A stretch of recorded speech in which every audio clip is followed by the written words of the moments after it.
got a way to get picked up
been in an aeroplane, hasn't it? So the exit door.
When you start, you're going to be on that hold-up track,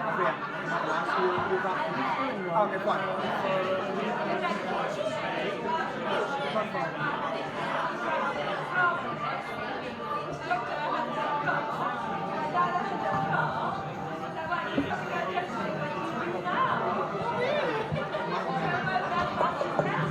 Okay.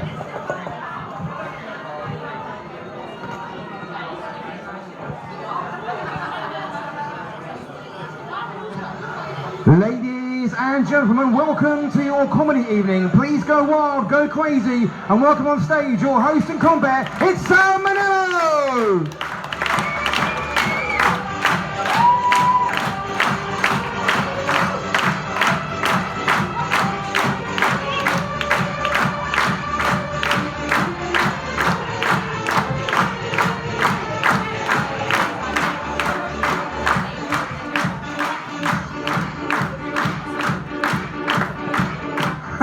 That'll do. Good evening. What a bit lukewarm. Good evening. That's more better, as they say over in Bristol. Give us a cheer if you've been to one of these nights before. A few of you. Give us a cheer if you haven't. Give us a cheer if you've already decided you're not coming to another one. My kind of people. So my name is Sal Manillo. I am your host with the most. At least I was until my second divorce, and I'm the host with Sweet Fanny Adams. The way the evening is going to go is that we've got a bit of a warm-up, we'll have a little chat, find out who we've got in, and then we bring on your first act, who's come all the way from Wales, lovely lad, and then we have a 20-minute or 25-minute break, and then we come back and do a little bit more stuff, and then we have another break, and then we have a headliner. Does that sound good to you? All right, I'm gonna do something like I used to do one of my previous gigs over there, to find out who we got. We're going to do a bit of audience participation. That's what we're going to do. Yeah, don't worry, listen, I got prizes. I got Belgian chocolates. Yeah. We're going to do... do you want to come up and take part? Well, right, you're in charge of the gong then. Right. Have you got a timer? Yeah, on your phone, right. So what I want you to do is go pong and then do a minute, and then if the person that I'm interviewing manages to get to the minute, you'll give him another pong, and then he'll get a prize. Does that sound good to you? Okay. So Dave's going to come up and help me, aren't you, Dave? Come on up, Dave. There we go. Give him a round of applause.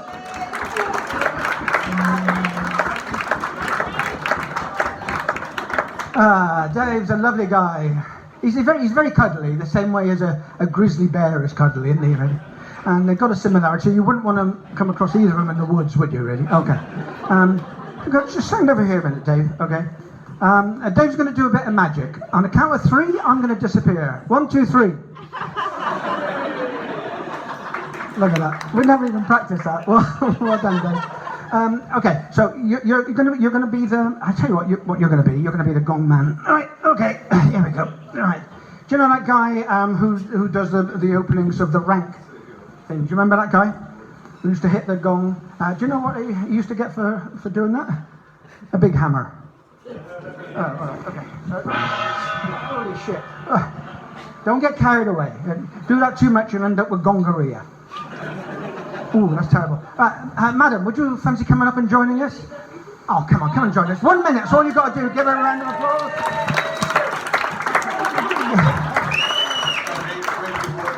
All right, okay.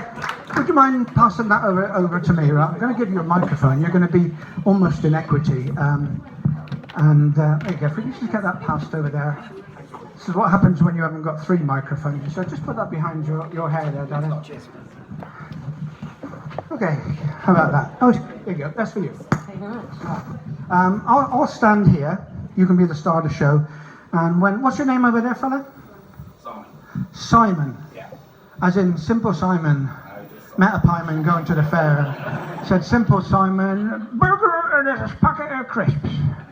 No, all right. Okay. You can't stop it. Right. Okay, so you've got a minute. Right. Have you played this before? No. Right. Well, that's I don't know what it is yet. Okay. So in a minute, I'm going to ask you questions, and you're expected to answer quickly. You will get gonged if you hesitate too long. You mustn't say yes. You mustn't say no. You mustn't nod or shake your head. And you mustn't keep saying the same thing over and over, like maybe, because that is boring as shit.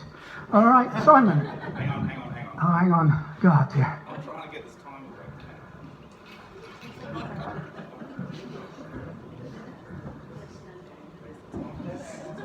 right. Just talk amongst yourselves there. I don't know.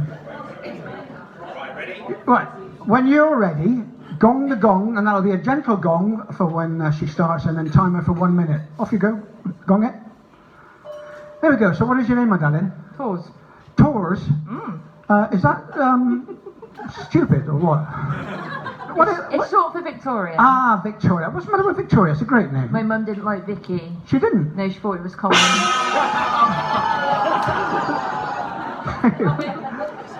Would you like to come up and have a go? Yeah. We'll have a couple of fellows on in a minute. I don't know which mic is which. There you go, that's the microphone there. Okay, so do you know the rules? I do. Ooh, she didn't fall for that, did she? Simon, are you ready to start us off again? Yeah. Right, okay. Start the gong. Okay, so what's your name? Jess. Jess what? Nesbit. Oh, hello, Jess Nesbit. Do you have a middle name? I do. What is it? Lucy. Lucy what? Nesbit? Lucy Nesbit? Yes. Do you have a job?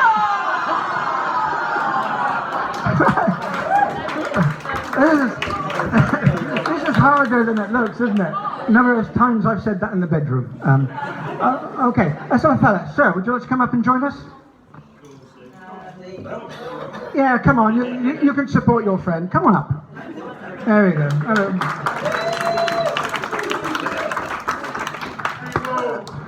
Do you think? Okay, start the clock. Right, so what's your name? Stephen. Stephen what? Angel. Oh, what a wonderful name, Angel. Indeed, yeah. Do they call you Angel Face? Not often. No? Do they call you Silver Fox? Rarely. Rarely. They call me a silver fox. Well, I've never seen a silver fox. They're all fucking ginger. Aren't they? Do you have a middle name? I do. You do what? What is it? Paul. Paul, do you have a nickname? No. Yeah,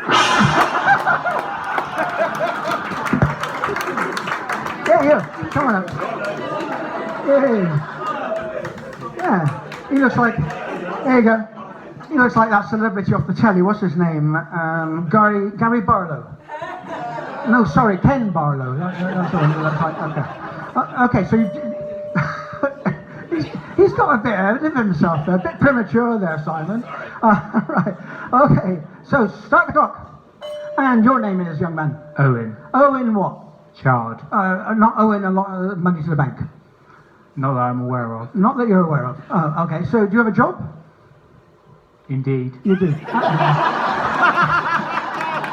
What is it you do, Owen? I'm a customer relationship manager. Oh, what's that mean? When people piss you off, you have to smooth things over? Something like that. Something like that. And who's that with? Zenergy. Zenergy. Oh, that sounds like a shit job. How long have you been doing that? 6 months to a year. 6 months to a year. Hey? that's a bit vague, isn't it? Oh, well, we'll take it. So we'll say 9 months then. Can do. You can do. You're doing well at this. Have you played this before? Not. At all. Are you going to go in for hesitating? Yeah. Bye, Owen. How much more time we got? Does anybody want to volunteer to come up to win their table some Belgian chocolates? How about the birthday table over there? Look at that. They start looking at their shoes over there. You look as if you'd be good at this. All right, well, come on, birthday girl. We should have the birthday girl. So come on, birthday girl, come on up. Yeah, come on up.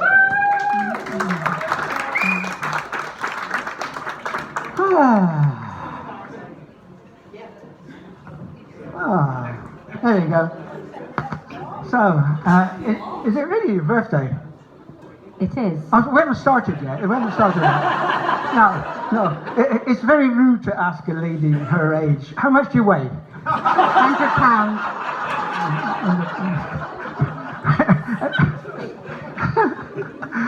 Are you happy with that? Are you just used to things that keep growing in your hand or something? So you just expect it to grow? Possibly. Possibly. All right, Simon, hit the gong. Right, so what is your name, birthday girl? Fred. Are you shitting me? Fred? You mean like Frederica? Michelle. And why did they call you Fred? You've got no idea? Michelle. Just Michelle. All right. Do you have a surname? Chard. And what is a middle name? Do you have a middle name? Did you not? Sometimes. Did you not? Oh, what's our judge say? I'm going to let her get away with that. It's her birthday. It's her birthday. All right. So do you have a nickname? Like Hot Lips or anything like that? Because you will be from now on, won't you? This is it.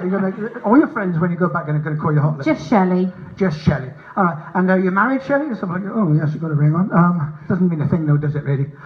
Okay. So, is your husband here tonight? He is. Oh, what? Here's the thing. I was told that you were on the pool tonight, and does your husband know that you're on the pool? I've had a hall pass. You've had a hall pass? Do you know what? You did it! Well done, round of applause! Go and pick what chocolates you want over there, Michelle. It's appropriate. Well done. You got mints and caramel and all sorts of shit. Which one have you got? Oh, the orange ones. Ooh. Who else's birthday girl? Shall we have get the other birthday girl up and then we'll get the show started. Anybody? No more? All right then, we'll call that a day. Thank you very much indeed there tonight. Dave even. Thank you, Dave. Now I got two microphones and I've got no idea what to do with either of them. Would you mind just hanging on to that one? You can turn that one down. It's gone, yeah. It's very professional. They didn't want you to talk about us behind your back. Okay, right. Well, that was a bit of fun, wasn't it? I've got 3 packets of chocolates left. Don't know what I'm going to do with those. We'll see later on. Oh, of course, we should be giving Dave one. What do you want? Do you want the mint ones or the caramel ones there, Dave? Oh, come on, we'll sort that out later on. Right, okay, so we're running fast out of the first part that I'm allowed to spend time on. Thank you very much for joining in that. Are you ready for your first act? Well, he's a lovely lad. He's coming all the way from Wales. So I want you to give a massive round of applause. Very quickly, though, do switch your mobile phones off because it can be very, very distracting. If you want to heckle, heckle me, but I do expect something more classy than your rubbish get off because you sound like my ex-wife. I want you to applaud him all the way till he gets to the stage. Don't run out of steam. Please welcome Rob Hughes.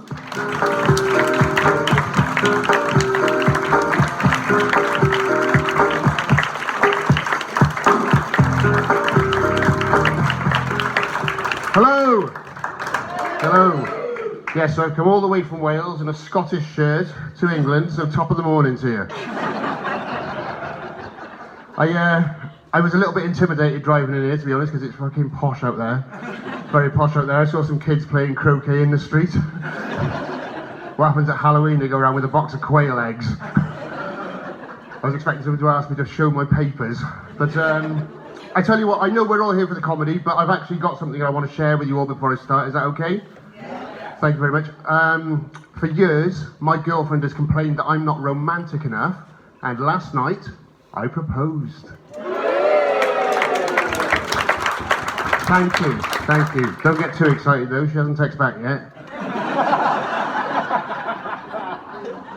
That's a joke. That's a joke. I'm actually a married man. That should be obvious by the extent to which I've let myself go.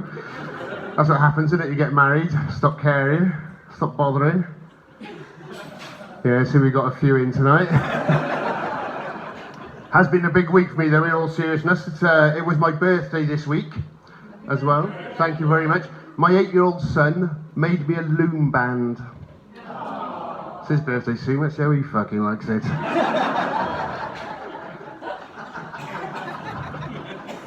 That's also a joke. But that's a joke rooted in reality. When it was my birthday, my little boy made me a loom band, and when it was his birthday, for a joke, I made him a loom band. And I thought he'd realise it was a joke and just say, very funny, Dad, where's my real present? He didn't though. I gave him the loom band and said, there you go, son, happy birthday. And he looked at it, looked back at me, looked back at it, looked back at me, and he burst into tears. And I thought, shit, that's backfired. So I said, I'm sorry, son. No, he's by there, isn't he? I said, I'm sorry, son. I said, I haven't really got you a loom band for your birthday. Who would give someone a loom band for their birthday? I said, I've got you an Xbox. And I thought he'd say, very funny, Dad. Thanks very much for my real present. He didn't. Now he's 8 years old, my little boy. Cute as a button, but he's got the eyes of a serial killer. And he looked at me and he said, I'm going to get you back for that. Now, I have worked in prisons. I have worked in institutions for the criminally insane. And I have never been more intimidated by a human being than I was in that moment, ladies and gentlemen. But in all seriousness, I will share some news with you. My wife is tired all the time. And she vomits every morning. We all know what that means. She's back on the heroin.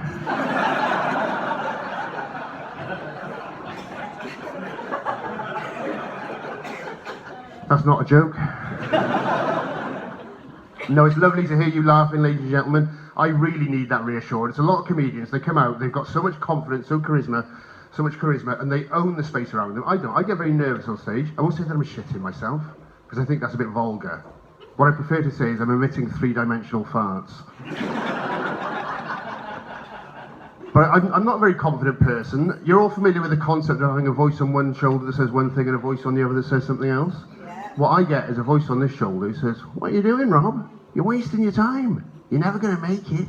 You're shit. And I get a voice on this shoulder that says, he's right, you know.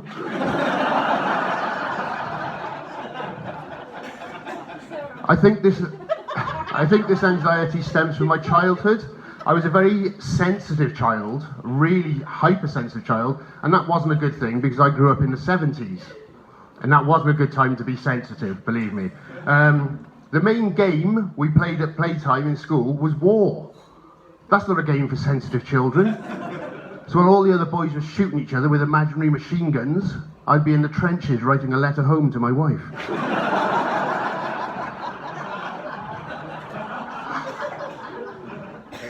I used to really overthink things as a child. I used to play Guess Who. You've all played Guess Who? Yeah. You look a little bit like Guess Who from up here, to be honest. is to play with my brother, and I really used to overthink it. He would say, has your character got a hat? And I'd say, no. And he'd put down all the characters with hats. And I'd say, has your character got an air of menace that when placed under closer scrutiny reveals a softer, more vulnerable side that he or she elects to keep hidden because they're frightened of forming human connections in case they get hurt?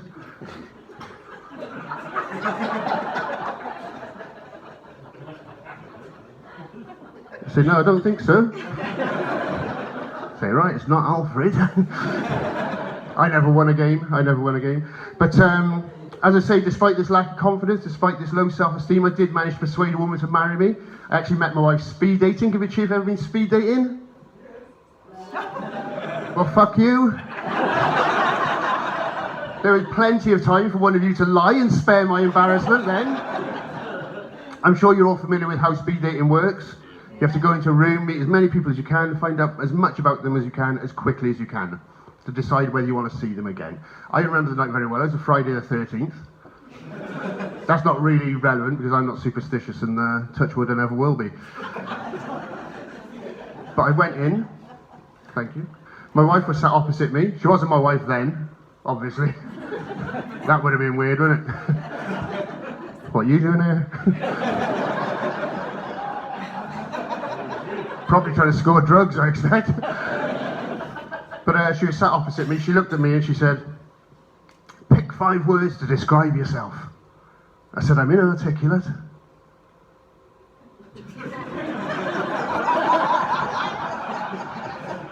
For those of you who get that joke, congratulations. For those of you that don't, congratulations means well done. That was a long time ago. I'm going to share something with you now, and I'm going to ask you not to judge me when I tell you this, but it's very difficult for me when I started going out with my wife as boyfriend and girlfriend, because the only experience I'd had with a woman up until that point, please don't judge me, but I'd been with an escort. Right, I did ask you not to judge me, but I can feel very strongly that you're going against my wishes there. So let me put this into context for you. At the time, I was an 18-year-old virgin, right? We can all remember what that's like.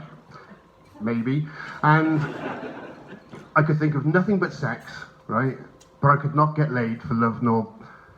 I could not get laid for love. Right?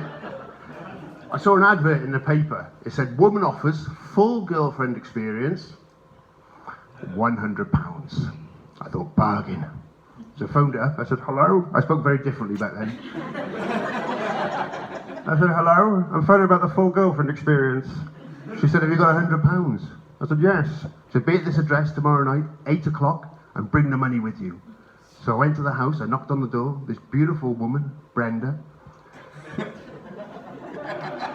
She's not here, is she? Oh God, I'll get that tenner for her now. Brenda opened the door, she's wearing a little silk negligee. I'd already got my money's worth. Laugh of recognition from a fellow early squirter. I did say that, yes, I did say that. You heard me right. I said, I'm here for the full girlfriend experience. She said, £100.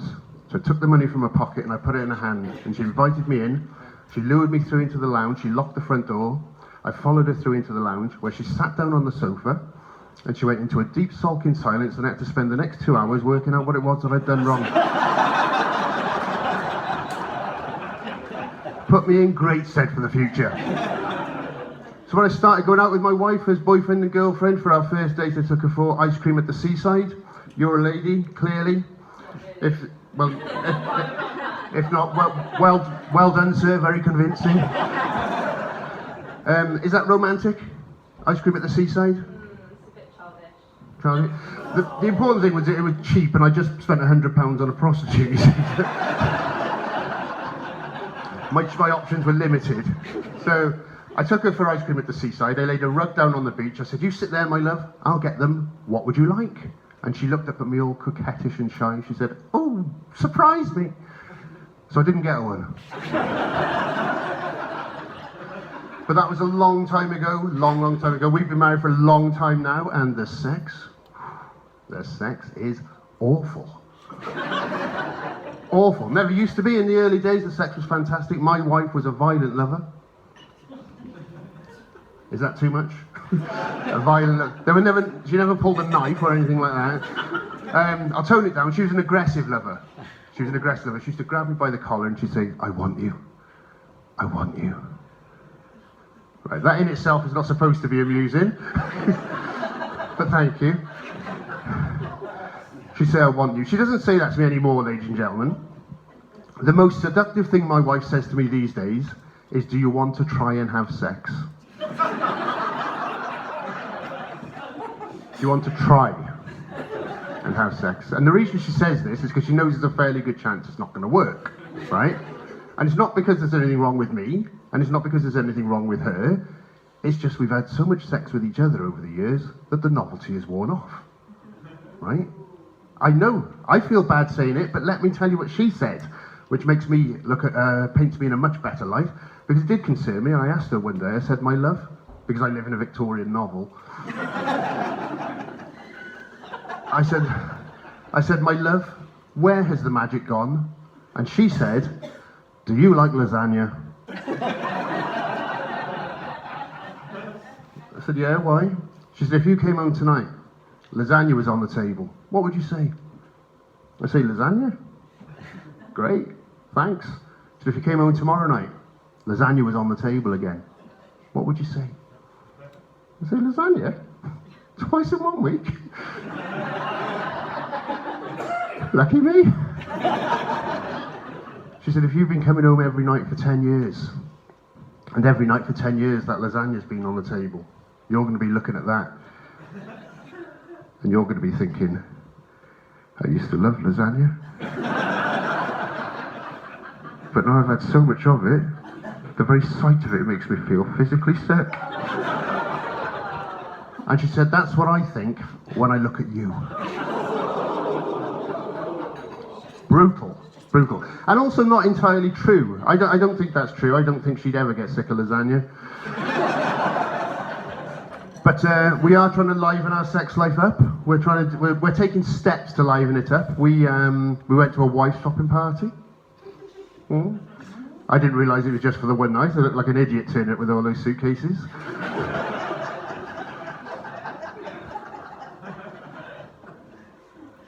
Are you all comfortable with me talking about this?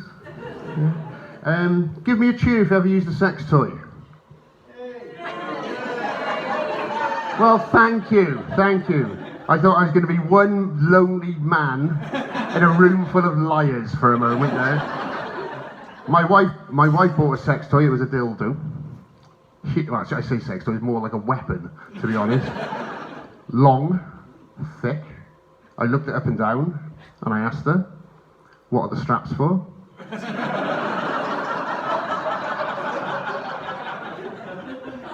And she told me, and I said, "No." No. I said, "Very much like meatloaf, I love you, but I won't do that." But she's a very persuasive woman, and eventually she turned me round.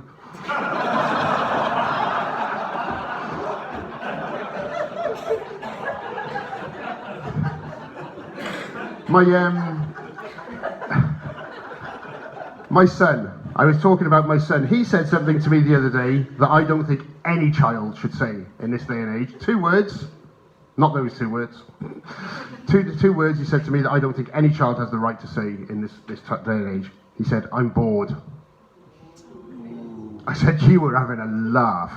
Bored. I said, "You've got a computer, you've got an Xbox, you've got a Nintendo Switch, you've got a PS4, you've got Loom Band." I said, "I never had any of this stuff as a kid, and I never got bored."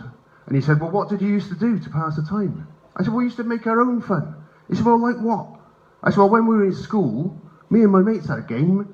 We used to stand by a radiator and put our hands on it."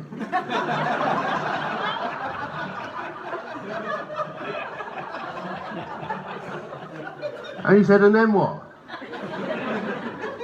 Nothing. Just keep it there. Whoever got 3rd-degree burns was the winner. I said, on a rainy day, we were made up. I said, we stand by a window pane, watching the rain hit the glass. I'd pick a drop. He'd pick a drop and we'd race up to the bottom. I said, it's fantastic. I said, I thought I was spoiled as a child because I had a mate who had a manhole cover on his driveway. A few of you were ahead of me, I think. He said, what's so great about a manhole cover? I said, what we used to do, we used to take it off, go upstairs to his bathroom, use the toilet, flush, and run down to see if you get there in time to catch it sailing past. Flush and rush. Flush and roulette. I said, so until you've raced your own feces for entertainment, don't talk to me about being bored. But, yeah, it's difficult. It was difficult for me when I started going out with my wife. I didn't realise that I'd grown up in such a poor family. Because you grow up being used to what you're used to, don't you? And it just feels ordinary, it feels normal. And then I went and met her family, and they were so much posher than mine. And I realised that I'd grown up really poor, which in hindsight was a good thing for me, because now, as an adult, even the most ordinary things seem quite extravagant to me. Does that make sense? Yeah? I was saying this just the other day to the maitre d' at McDonald's. But there is a huge class gulf between us. I learned this to my detriment at her house when I had dinner with her family, and I farted at the dinner table. Her mother was aghast. I know. In my house, that's ordinary. But I broke wind. Her mother slammed her hand down on the table. She said, Robert, in this house, if a person wishes to break wind, it is expected that they leave the room in order to do so.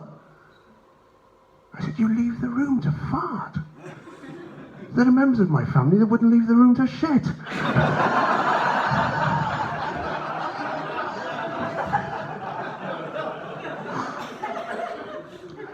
Now, I know I've made it sound like I've got the perfect marriage. I don't mean to show off.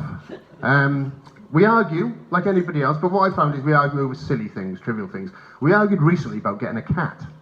I didn't want to get a cat, and she wanted to get a cat. What do you think happened? Of course we got a fucking cat. So we got this cat, and I said to her, what is it you like so much about the cat? She said, well, for a start, she said, the cat is a very hygienic animal. I said, is it? She said, it is. Look at our cat. Our cat washes its bum all day. I said, yeah, with its tongue. That's not especially hygienic, and besides, you're assuming that the cat is washing.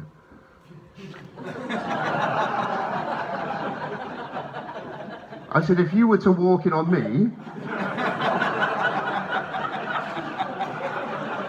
your first thought would not be, hey, up the shower broken. She said, you're being ridiculous. She said, that's how cats wash. I said, all right. She said, what is it you don't like about the cat? I said, well, the cat's an idiot. She said, how come? I said, I come in, the cat comes over to me, says, meow, meow. Wants food, presumably. I don't speak cat, but I think it's asking me for food.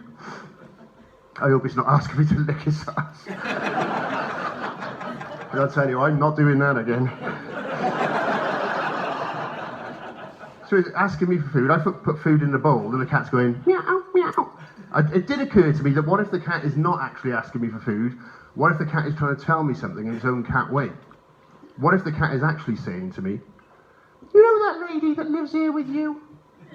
Well, when you were out, she came back here with another man.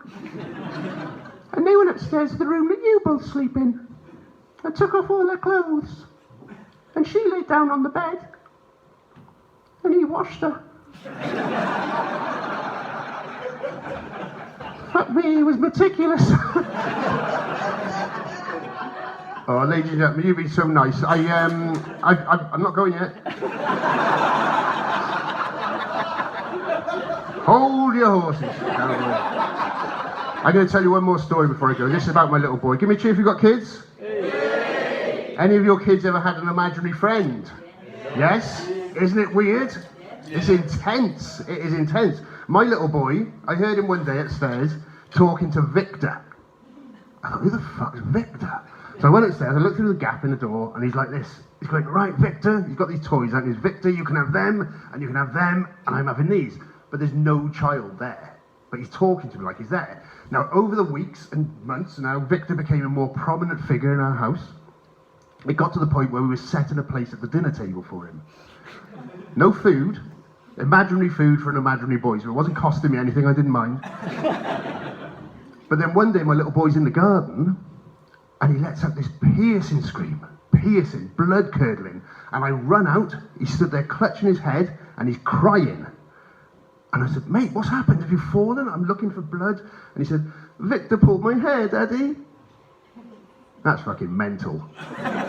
Right? I said, look, this has gone too far. I said, look at me now and tell me, who is Victor? And my little boy looked at me and he said, Victor's the boy that used to live here, Daddy. That is the right response. I did not like that. I did not like it at all. I said, what? Exactly like that. I said, what do you mean Victor's the boy that used to live here? He said, when the house was first built, Daddy, Victor and his family were the first people to move in. Now, my house is over 100 years old, right? So that makes no sense. I said, oh, right. What happened to Victor? He said, Victor had an accident, Daddy. He banged his head and they couldn't wake him up. And they buried him in the churchyard. And now he says he's going to stay here and play with all of the children that live in the house forever. I said, all right. Where's Victor now? He said, he's standing next to you, Daddy. He's holding your hand. And I did not want to look down. I did not want to look down and see this Victorian corpse child staring up at me. And the colour drained from my face, my heart was pounding in my chest, and sweat was pouring down my temples, and my little boy looked at me and he said, I told you I'd get you back. Ladies and gentlemen, thank you very much for listening to me. I've been Rob Hughes. Good night.